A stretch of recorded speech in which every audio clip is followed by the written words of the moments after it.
Hai hai hai, selamat datang kembali di channel Min Donghua. Kali ini kita akan melanjutkan cerita Donghua, Battle Troop di Heaven. Nggak pakai lama lagi, langsung aja kita ke ceritanya. Lagi pula, Xiaoyan juga membutuhkan pengalaman avatar dewa asli, sehingga dia dapat mengambil alih perannya sendiri. Jadi Xiaoyan harus membiarkan avatar dewa asli untuk berlatih sendiri. Terlebih lagi, Xiaoyan sekarang memiliki avatar cangkrik emas yang baru saja dia peroleh dari dunia kuno Dewa Iblis Abadi. Bahkan kemampuan avatar ini juga sangat kuat, karena dia bisa melahap kemampuan lawannya untuk digunakannya sendiri. Hanya saja, Xiaoyan sendiri belum banyak mengetahui kemampuan avatar ini. Tapi Xiaoyan juga bisa berlatih dan mencari tahu kemampuan avatar jangkrik emas lebih banyak lagi di masa depan. Apakah kekuatan sesungguhnya dari seni membentuk kehidupan untuk mengolah banyak avatar sehingga menjadi satu? Sekarang saya memiliki total 4 avatar, pemakan jiwa, suci, dewa asli, dan jangkrik emas.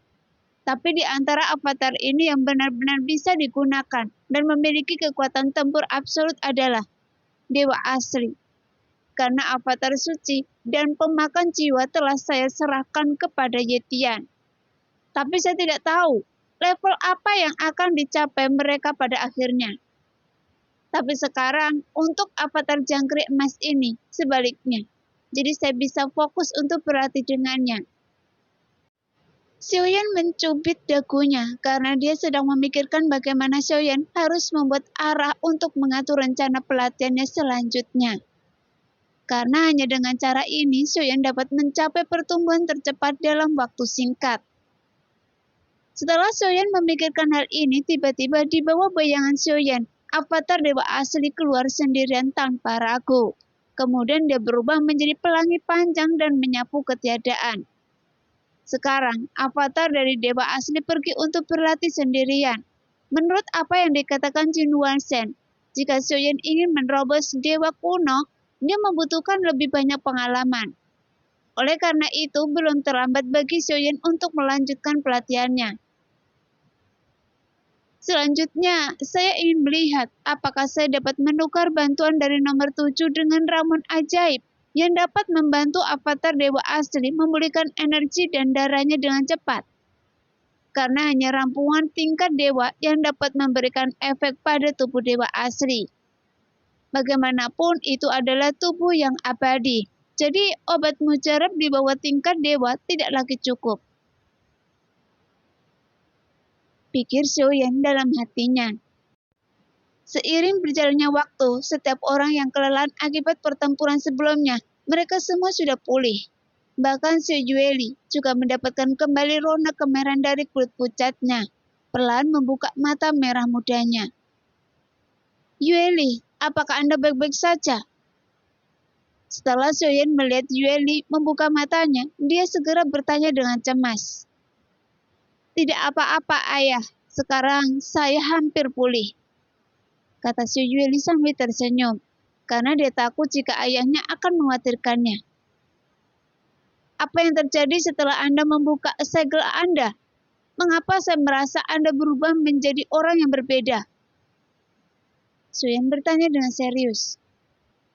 Sebenarnya saya sendiri tidak tahu tentang masalah ini, hanya saja saya pernah mendengar dari orang tua Tiansang bahwa setelah saya membuka segel, saya akan membangkitkan kepribadian kedua saya, kata Xu Yueli sambil tersenyum.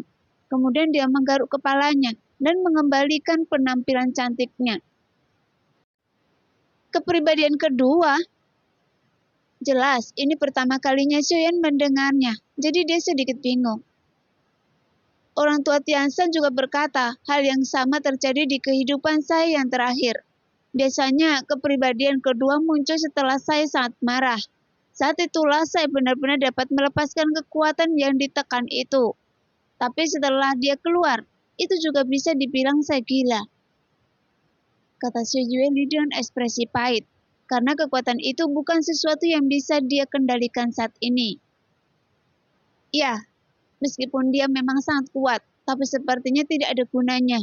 tidak peduli apakah lawannya kuat atau tidak. Xiaoyan sedikit tidak berdaya setelah mendengar ini, karena di luar dugaannya, Xiao Jueli masih memiliki kepribadian ganda. Tapi Xiaoyan tidak tahu apakah kepribadian seperti itu baik atau buruk. Saat ini, Xiao Jueli sudah mengikat perbannya lagi untuk menekan kekuatannya lagi. Bagaimanapun, hanya dengan cara ini dia bisa berada dalam kondisi yang lebih stabil. Xiaoyan melihat Xiao Yueli dengan temperamennya yang berubah drastis. Meskipun kekuatan tempurnya sangat luar biasa, bahkan keterampilan bertarung yang ditampilkan belum pernah terjadi sebelumnya.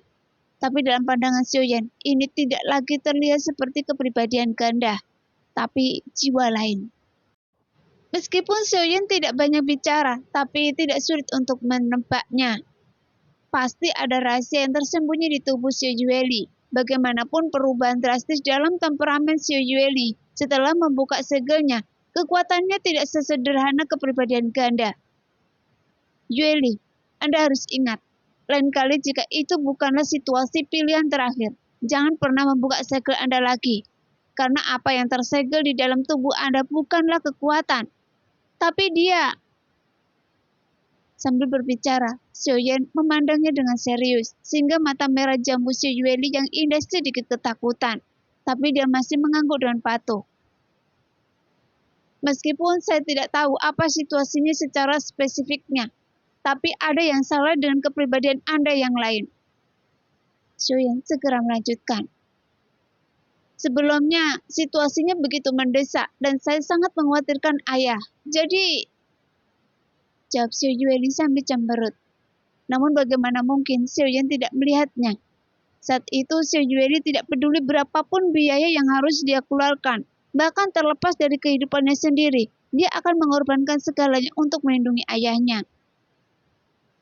Tentu saja saya tahu, jika putri ayah mengkhawatirkan ayah. Tapi ayah adalah reinkarnasi yang mulia, dan masih banyak cara yang ayah bisa gunakan. Jadi jangan mengambil resiko seperti itu lain kali. Xiaoyan mengulurkan tangannya melihat Xiao Yueli dengan mata yang sangat penuh kasih. Kemudian dia mengusap keningnya dan tersenyum lembut. Iya, Yueli tahu. Sebelumnya, Xiao Yueli telah berada di bawah perlindungan Raja Tiansang sejak dia masih kecil. Jadi dia memiliki pemikiran yang sederhana. Dia berlatih selama ribuan tahun dan selalu berada dalam lingkungan seperti itu. Oleh karena itu, dia tidak memiliki banyak perhitungan. Jadi dia masih seperti anak kecil dan dia hanya ingin melakukan yang terbaik untuk melindungi Xiaoyan. Apakah semuanya sudah pulih? Xiaoyan berdiri melihat orang-orang di sekitar, kemudian suara Xiaoqi segera terdengar. Kami sudah siap untuk pergi. Xiaoyan mengangguk sedikit. Dia tidak lagi menunda waktu dan segera menuju formasi bergerak yang ditinggalkan oleh Ratu. Karena formasi yang tersisa telah dipulihkan sepenuhnya oleh Goyan. Dan telah dimodifikasi sehingga bisa menampung orang sebanyak itu. Bahkan stabilitasnya juga jauh lebih tinggi. Selama Tuan Anjing mengambil tindakan, itu harus menjadi produk berkualitas tinggi, kata Goyan dengan bangga. Segera, Xiaoyan menggunakan energi di lautan semua roh untuk segera mengaktifkan formasi bergerak. Kemudian seluruh formasi tiba-tiba meledak dengan cahaya yang menyilaukan. Pada saat yang sama, beberapa bahtera dan kompas yang dikendarai Xiaoyan memasuki formasi tersebut. Setelah beberapa saat, cahaya yang menderu-deru menyapu dan seluruh bintang sampah meledak menjadi cahaya yang menyilaukan. Langsung menuju ketiadaan sebelum menghilang. Setelah beberapa saat, bintang tak berguna ini menjadi sunyi lagi. Namun tidak lama setelah Xiaoyan dan yang lainnya pindah, cahaya pelangi panjang menyapu ke sini, dan mereka tidak lain adalah prajurit Taishu. Rupanya, setelah menemukan sesuatu yang aneh, mereka segera datang untuk memeriksa situasinya. Namun saat mereka mencari-cari informasi di bintang tak berguna ini, sesuatu terjadi secara tiba-tiba, bahkan tanpa ada tanda-tanda apapun. Bintang tersebut meledak dengan keras. Tuar! Meskipun itu adalah bintang yang tidak berguna, tapi kekuatan ledakannya masih mencengangkan. Setidaknya tidak satu pun dari prajurit Taisu ini yang bisa bertahan di bawah dampak ledakan itu. Bahkan semua bintang limbah berubah menjadi bubuk. Pada saat ini, di alam dewa kuno situasinya tenang dan menakutkan. Karena kemakmuran alam dewa kuno di masa lalu sepertinya sudah hilang. Hanya saja, bangunan-bangunan tersebut tidak mengalami kerusakan sama sekali. Tapi tidak ada seorang pun di sini. Tapi di belakang dipenuhi dengan rasa pembersihan. Karena pepohonan yang awalnya mengelilingi kuil kuno semuanya telah layu, bahkan seluruh alam dewa kuno tampaknya telah kehilangan vitalitasnya menjadi sekarat, hingga terdengar suara gemuruh dari ruangan sinar cahaya.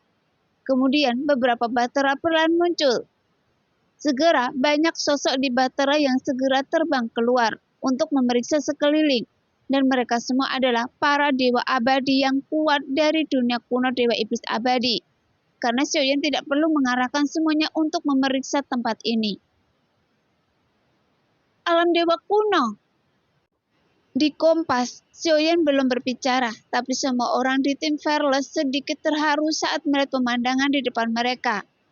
Lagi pula, sebelum menuju ke dunia bawah, selalu tinggal di sini. Jadi bisa dikatakan hal ini memberikan rasa aman kepada semua orang, karena juga disetujui tinggal di sini. Apa yang terjadi? Kenapa bisa terjadi seperti ini? Di mana orangnya? Oke deh kakak, sampai di sini dulu cerita kali ini. Terima kasih yang sudah selalu mendukung channel Mimin. Semoga kakak semua selalu dalam keadaan sehat dan dilancarkan rezekinya. Amin.